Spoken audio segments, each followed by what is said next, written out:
Hello, you're listening to Beverly Turner on a Saturday night. It's 6:04. It is, of course, the first weekend for dozens of families without loved ones beside them on the sofa after the mass killing on Monday. So at 7, let's consider the deadly cocktail of influences which result in a 22-year-old man blowing up himself and others with the softest of targets. But first, thousands of you are stranded at airports right now. Holidays ruined, weddings missed, huge bills racked up with emergency travel and accommodation, all because an IT system failed. Effectively, a computer has said no, and there is nothing BA can do about it right now. This comes hot on the heels of the nation's IT system malware hacking just 2 weeks ago that completely brought the NHS to its knees pretty much. On a micro and a macro scale, aren't we all just at the mercy of technology? We're going to be bringing you the latest from the airports in just a moment. But when these sorts of events happen, it does make you stop and think, doesn't it, about the way in which we are literally at the mercy of our computer systems. Something goes wrong and there are thousands of people tonight who can't go on holiday or even just travel home. It's not just holidays, is it? People are on work.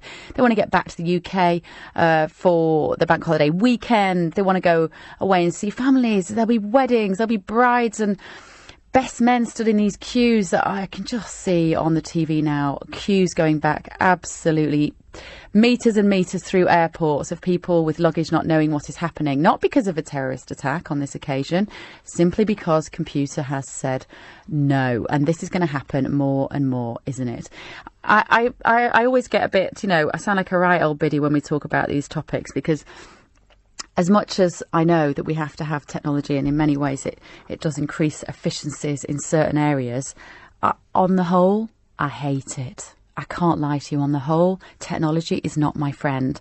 And this is before we even start talking about computer printers. If it's possible to hate an inanimate object, I have had that with printers. I have that on an almost daily basis. I'm sure you know exactly what I'm talking about. I lost my phone this week. Give us a ring, by the way, 0345 6060 973, talking of phones. I left my BlackBerry. The fact that I have a BlackBerry tells you a little bit about my relationship to technology. In the back of a black cab. Our black cabbies are amazing. I've been saying this on Twitter this week because it was a black cab. I'm in the process of getting my phone back, which is blooming wonderful. But to not have it, it feels like you've had your arm cut off temporarily. When we are so used to it, we are so addicted to our phones that when we don't have them, that's when you realise what life is without technology and how useless we are. There've been survey after survey which just talks a little bit about the effect that these technologies are having on our mindset. The number of smartphone users is expected to grow to nearly 3 billion people, 2.5 billion people by next year. By 2018, there are already 500 million smartphone users in China. There'll be 700 million of them by next year. I kind of think we ignore this at our peril. I really don't want to sound like the harbinger of doom. And as I say, I do have to check myself because I do sound like such an old woman on this topic. But I think we're all far too reliant on technology. So give me a ring if you agree with me, 0345 6060 973. And particularly on these big issues, as I say, we had the NHS come to a standstill, didn't we, just 2 weeks ago because of the hacking of it. And that made me realise how dependent we are in many ways on these sorts of computer systems. We were just talking in the office this evening before we came on air, and Tim, our newsreader, was saying we did used to go on aeroplanes, before we had computers, which is something it's a bit easy to forget, that actually we were able to travel globally without the assistance of computers. People got on aeroplanes in the 60s, the 70s and possibly the early 80s before computers really started being more used in such a widespread way. Do you think we're sort of sleepwalking into a technology nightmare? It all gets a bit Big Brotherish, doesn't it, when we talk about this? But what do you think the impact is of being so reliant on technology? What is it in your life on a micro and a macro level? 0345 6060 973 is the number to call. We're joined now by Tom Phipps, LBC's reporter at Heathrow Airport. Hi, Tom. Hi, Bev. What's the scene like down there at the moment? Well, just to give you a sense of the Absolutely. We'll just give you a sense of the picture. I've just walked into Terminal 5, which is where most of the main problems are for BA. Right now I'm at the back of the queue for people trying to get hotel reservations. So I'll try and give you a sense. I'm starting to walk the queue now. I'll tell you when I've stopped, and then you know how long it is and how many people are waiting. So just when I walked into the terminal, you talked about people missing holidays and, you know, people going to see relatives, that kind of thing. Just walking in, and there was a young girl there who was in tears, and her mum was trying to console her. They can't take off on their flight today. It's been grounded, and they were off to see their family for a holiday, and obviously that's not going to happen now. So lots of people in the terminal at the moment. The problem, because BA says it doesn't know when this is going to be resolved, when the computer system is going to be back up and running, that all these people are trying to find somewhere to stay for tonight, because no flights are going to take off from here this evening. So I'm still walking, by the way. We're about halfway down the queue now. There are people with their trolleys just loaded with suitcases, and actually upstairs in the main terminal there's just a mountain of abandoned suitcases, so BA telling people to just go home if their flight's not going to take off. But people can't get their luggage back, so a lot of people saying it's not quite that easy. Still walking, by the way, just coming up to the head of the queue now. There are some people who've been waiting in this queue for about half an hour, some of them. Just coming up to the end of it, and you can see just absolute crowds of people. Finally reached the end of this queue of people desperately trying to find somewhere to stay for tonight, because all the planes are grounded. We've been told most of the hotels around here are booked up as well. So just to give you an idea of what people have been facing, we've been speaking to a couple of the passengers who've been grounded here at Heathrow. Well, my husband and I came back from Southampton from the cruise ship, and we have a 6:20 flight to Boston, Massachusetts, where we live. And now we're looking for a hotel to stay overnight. So we have to call home and let our children know that we won't be back today. And it's just been a long, long day. I need to travel to Chennai in India, and nobody gives the correct information. They say the system is not restored. They don't know when the system will get restored. I have no visa to enter UK, but I have been given a temporary 24 hours. I have no idea how do I rebook my flight. Until then, where do I stay? They've given me a paper saying that you can stay in this location and we will reimburse you, but I have no idea what to do. Our flight to New York has been cancelled. We had a 6 p.m. flight for today, and it's been completely cancelled. So no holiday. But I've managed to book another flight, completely kind of independent, separate flight, so we should, fingers crossed, fly out tomorrow with a different airline. Well, Bev, you were talking about the effect of the cyber attack on the NHS, that it's trust in England and health boards in Scotland. BA says there's no real suggestion at this point in time that it has been hit by a cyber attack. To be honest with you, the statement that it's giving out to passengers here, it's just a bit of A4 paper explaining what's gone on. It just says an extensive systems outage. I think... yeah, there's no hint that it's a cyber attack behind what's happened. Okay, thank you, Tom. I don't know whether you can still hear me, Tom. We almost had our own systems outage then. We nearly lost you. Is there any... do you have any understanding? I don't know how detailed your technological knowledge is, Tom. So this might be a bit unfair putting you on the spot. But presumably the technology crash affects security issues. So I guess what I'm saying is, if the system is down, you can't check who a passenger is, and therefore you can't be sure of who's getting on the aeroplane. Is that effectively the problem? Because it's not stopping them putting the key in the ignition of the planes. And I have no bags.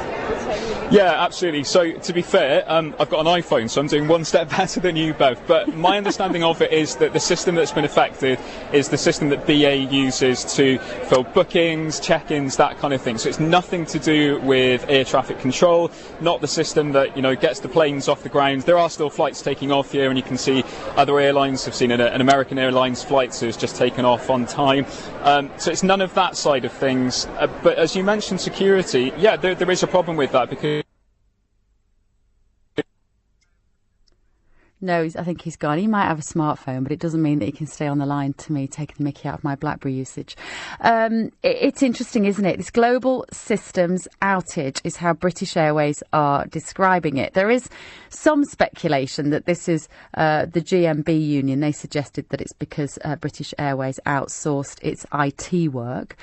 We haven't had confirmation from British Airways as to whether that's actually true or not. What we do know is that absolutely thousands of you, and do give me a ring if you are one of the people at the airport, 0345 6060 973 is the number to ring. Thousands of you have had your plans disrupted because of this. And I find it pretty shocking that we are so completely at the mercy of computer systems, completely at the mercy of technology.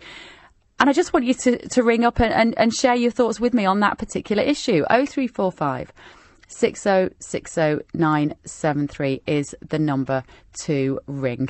We're going to be hearing from Tom a little bit later. We'll be bringing you all the latest from Heathrow and Gatwick. I believe other airports are also affected at the moment. Text me on 84850. You can tweet at LBC or at Beverly Turner. Do you worry about our overdependence on technology and how vulnerable we are when these things go wrong? I can sort of hear computers laughing in the background at us for being a load of idiots and relying on them so completely. I find it a little bit chilling. And what about in your own personal life? How dependent are you on technology? What happens when things go wrong? As I say, I lost my phone this week, and you feel like you're completely disconnected from everybody, and suddenly you look to your phone to find out where you're going. It's not in your pocket. You look to your phone to ring somebody to make an appointment. It's not there. And it's only when you have these sorts of technologies taken away from you that you realise how utterly dependent we are on them, don't we? 0345 6060 973. Give me a ring. You're listening to Beverly Turner on LBC at 6:15. Good evening, you're listening to Bev Turner here until 8 o'clock. I sympathise with you if you are stood in an airport right now or trying to make your way to an overbooked hotel somewhere, trying to get back to see your family. Oh, the disruption is immense. This is caused tonight because British Airways have had a IT systems failure is what they're talking about, is how they're describing it. They're not suggesting that it's anything sinister. There is no suggestion that there's any sort of hacking going on, unlike the NHS disruption of 2 weeks ago, which was a malware program. On this occasion, none of that. Just computer says no. Things have gone wrong. Things have gone down. And this is what happens when we rely on technology so completely. Thousands of people, hundreds of thousands, possibly by the end of today, will have had their plans disrupted enormously. Give me a ring if you are one of them. 0345 6060 973. I think my husband's actually going to be caught up in this. He's over in the Czech Republic commentating on rowing, and he rang to say that he doesn't reckon he's going to get back on the day that, which I think was tomorrow. I think so. Tells you a bit about how much we talk to each other. It's either tomorrow or... No, it is tomorrow. And so he doesn't think he's going to get back now, which means he probably won't be around for the start of our half-term week's holiday. I realise, given events of this week, these are very much first world problems and much worse things happen. However, if you are in the airport now, I imagine you're pretty miserable. Give me a ring, 0345 6060 973. In a moment, I'm going to read you out the very latest statement from British Airways and what they say that they will reimburse you if you are caught up in this, so don't go anywhere. Peter in Tottenham. Hi, Peter. Are we completely hostage to our technology? Good afternoon, Beverly. Yes, to introduce myself, I'm a manufacturer. I'm not just a consumer, I'm also a manufacturer. I actually produce manufacture food processors and also involved in agricultural systems. Okay. I'm the CEO and also the systems writer. Okay. And I have been, certainly after the last incident, I attended a business show. It was a computer business show because I'm not heavily into the details of the systems, but I went along to the computer show and I stared into the face of a number of the businesses, computer operators, and I said to them, "How can we resolve this situation?" And I explained to them that at the beginning of this whole process, some 45 years ago, when the military people were putting together the internet, they were at the leading edge. They could not have conceived that 40 years later, people were walking around with 1,000 times more computing power than it took people to go to the moon. Consequently, they made no provision for the gaping hole in the architecture. Right? Consequently, there is no.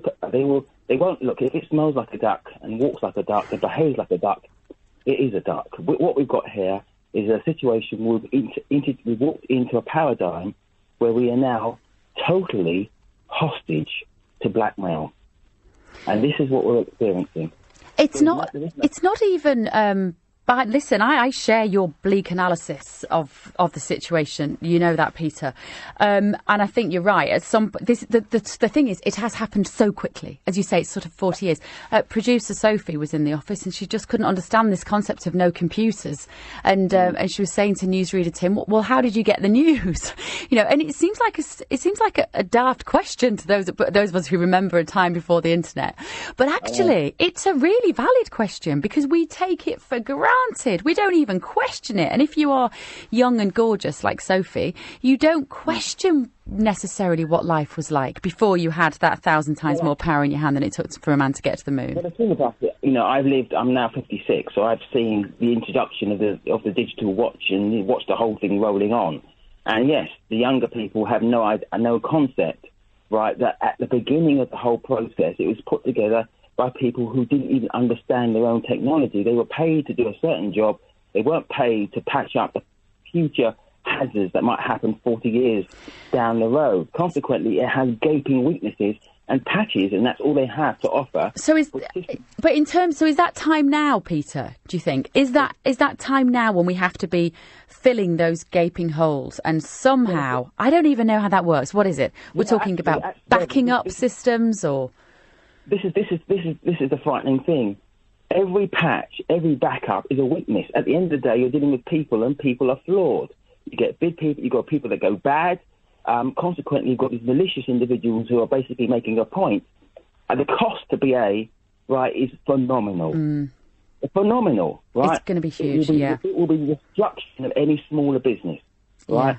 Yeah. And they know that. And frankly, the failings of the system, sadly, cannot be, and this is the scary part, and my heart is palpitating, because I am now having to pretty much design a system which is encrypted from scratch, right, in order not to save my future enterprise from being caught up by this. But if the systems are already running, they can go to all the consultants they want, but each one will come with their own flaws. At the end of the day, you're trying to outthink yourself, and such a thing is not possible. All right, thank you, Peter.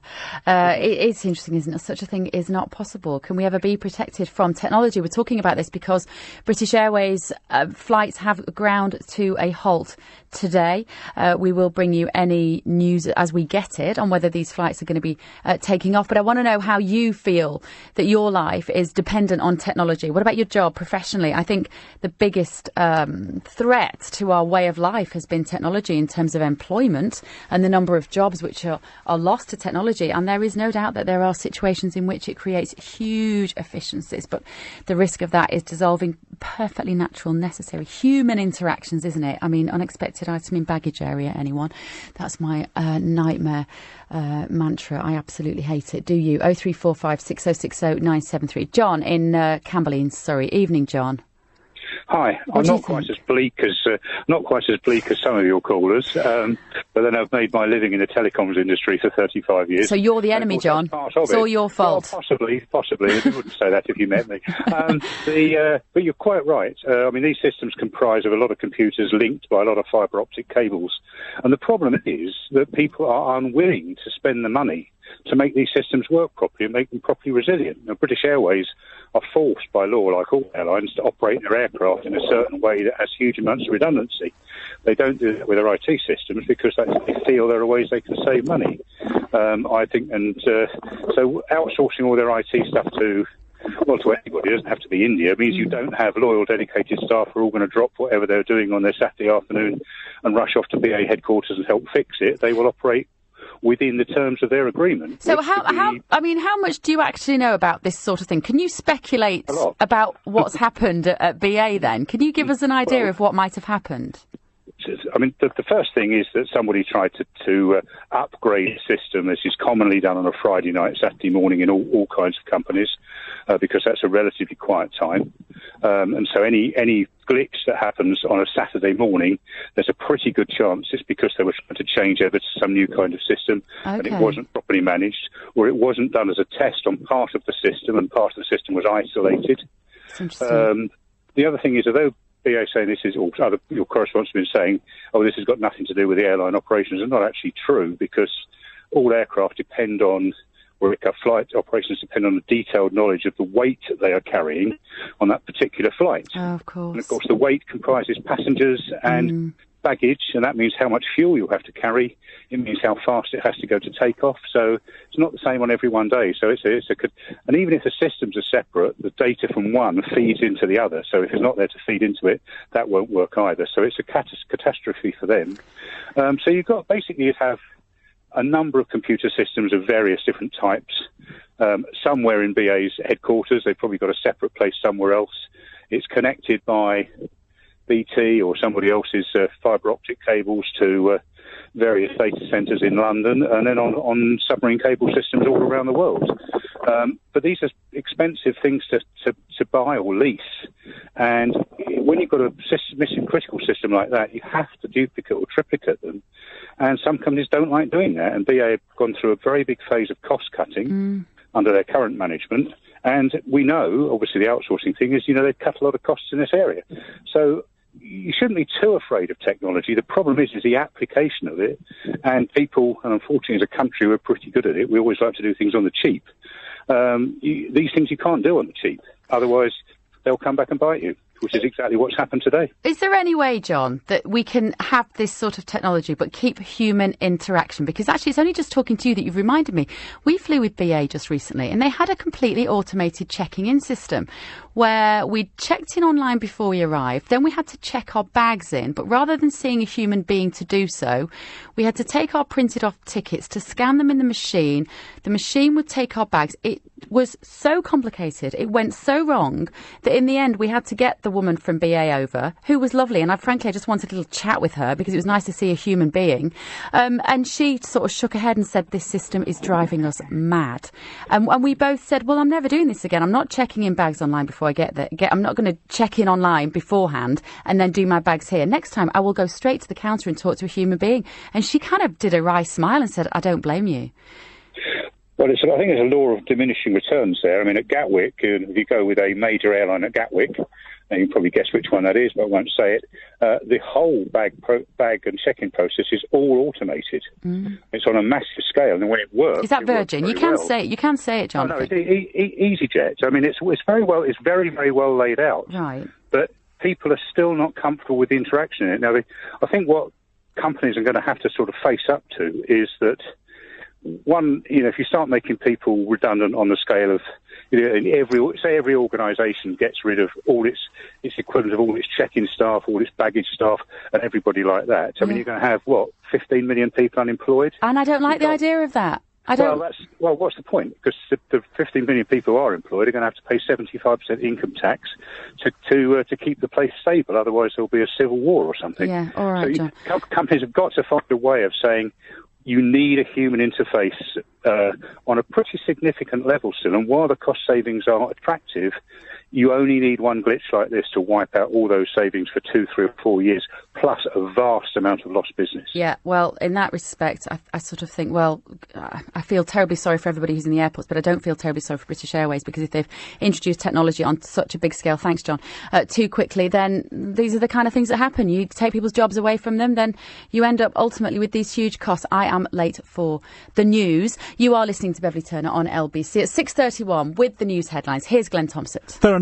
Good evening, this is Bev with you. After 7, we're going to be reflecting a little bit on events from Monday night in Manchester. What I really want to talk about are the victims. What I'd love to talk about are the lives of these incredible, lovely, normal families, young people who lost their lives, mums and dads. But what we need to talk about, actually, what's more important in a way this evening on the first Saturday night, we need to talk about the psychology of the killer and the deadly cocktail of influences, because if we don't try to understand that, we can never stop these sorts of things happening again. So that's going to be after 7. I'm also going to be talking after 7 to He's a military expert. He's an analyst, Mikey Kay. He was on this show with me a few weeks ago, and many of you got in touch to say how much you liked his insight. And he is really interesting on his analysis of Monday night's events. And I promise you think you've heard every interpretation. Hear what Mikey has got to say after 7, because I think he'll probably bring a different perspective to it yet again. Now, though, back to your calls on the huge disruption which is taking place in airports up and down the country at the moment. We're going to be talking later on, before 7 o'clock, to Frank Breheny, who is the Consumer Director of holiday watchdog Holiday Travel Watch, and he's going to tell us how much compensation people might be entitled to. He'll also be clarifying, I said I would tell you, but I'll leave it up to Frank to do. He'll do it better than me. What British Airways have said very recently, in the last few minutes, they've issued a statement saying what they will and will not cover for all those people who are affected by this. So don't go anywhere, particularly if you are at an airport. And I'd love to hear from you. 0345 6060 973. On that very topic, we're going to Ross Powell now, LBC's reporter at Gatwick Airport. Evening, Ross. What's it like down at Gatwick? Evening to you, Beverly. Well, to be honest, it's a very depressing scene at the moment. I'm stood out on the taxi rank where people are now kind of face the fact that they're going to have to make their way to either to a hotel or back to their home in London or the South East. I've just left the taxi rank as well, where I saw some pretty ugly scenes breaking out between one customer and some of the staff there. We'll come on to that in a minute, but first of all, let's just hear from Susan, who we've got a little pre-recorded interview, just telling us about what she's experienced throughout the day. We were scheduled for a flight at 1:40. We queued for 3 hours to check in, and now we're airside. Our flight has disappeared from the board. Rumours that it's cancelled. Not sure what you do when your flight's cancelled and you're airside. The queue to the information desk snakes around the airport about 6 times. And we've got small children with us on half term. So no announcements. It's pretty shoddy, really.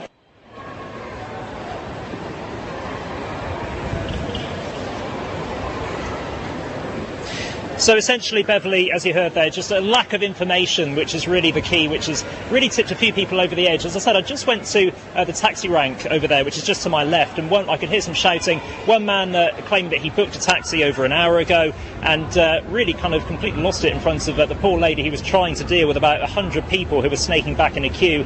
He said that he had lost £7,000 on a holiday, was supposed to be flying out to the Bahamas today. And, you know, while we can all sympathise, I think it's worth just talking a bit, Beverly, about the staff who've been impacted on this, because, you know, the frontline staff who are out dealing with the customers, travellers who've turned up and are in a stressful situation, for them, they knew that they were going to be dealing with a busy day today. It's the first day of a bank holiday weekend, lots of people coming to the airports, everything needed to run like clockwork, and the most catastrophic of IT failures is not the system completely out of play. They've been trying their best, I think, to convey the message from BA, but the reality is that because this is an ongoing situation, nobody knows what's actually happening. We don't know when the flights are going to be able to get back in the air, and it really is a state of mass confusion. We've seen the British spirit this week, Ross, that we are good when faced with a crisis. I imagine there's a lot of people there tonight who have lost their sense of humour about this, who aren't feeling particularly stoic and are just feeling pretty angry, aren't they? Yes, I have to say, Beverly, I mean, I've seen a couple of scenes before that when I came out of the North Terminal. One man who was talking to an employee from BA, I believe, who was trying to explain the company policy as best he could. The customer in question said he had spent around £270 on taxi fares to come down to Gatwick and was having to go back to a hotel later tonight, was almost demanding a refund right there on the spot. And the staff member, to his credit, was trying to remain professional. But I think it's worth just bearing in mind that it's a stressful job dealing with customer service at the best of times. I've spent a bit of time working in the industry myself. And, when you're dealing with a situation where, you're trying your best to convey information, which, as I'm sure they would admit, is not helpful. They're just being told to check, to come back tomorrow and hope for the best. OK, thank you. Thank you very much, Ross. Ross Powell there, LBC's reporter at Gatwick Airport. Come back tomorrow and hope for the best. Can you imagine? Can you imagine being told that from a BA representative when you stood there with several kids in tow who've got a week of half term and it's 25 degrees outside, and it's just awful. The disruption is absolutely huge. This has led to our topic. I told you we're going to speak to Frank Brainey. We will do after the break in a minute about anybody what they can claim back, whether that bloke will get his 270 quid back for his taxi fare. But this has led to our conversation about how utterly at the mercy we are of the technology in our life. We are slaves to computers, to all of these systems. We saw it with the NHS breakdown a couple of weeks ago. Danny in Kilburn, are you the same? Are you dependent on technology? No, I'm not. Tell me. The only technology I'm dependent on is what I'm speaking to you on now, 2G mobile phones, and that's about it. How do you manage to exist in the 21st century? What do you live in? That's a good question. Do you live in a straw hut? I'm not on the internet. I don't.